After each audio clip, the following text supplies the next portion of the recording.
Hello guys, welcome back to our channel. In today's video, I'm going to show you how to download Facebook Messenger chat conversation. To download a Facebook Messenger chat conversation, you can use the following steps. First, you need to open the Facebook Messenger, go to the Facebook Messenger app, and what you have to do is select the conversation, choose the conversation you want to download, tap on the conversation to open it. After that, in the top right corner, there's the eye icon, select that. Over here, we could simply save the photos and videos other than the chats. On the top right corner, we could see the three dot icon. Select that and tap on the report technical problem.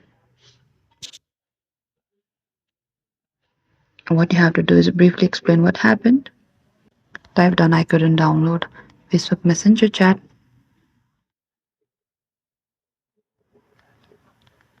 After you're done, on the top right corner, there's a send option. Tap on the send. But if you also want to send a photos of you couldn't downloading, then you can also select the camera roll and upload it. And this is it.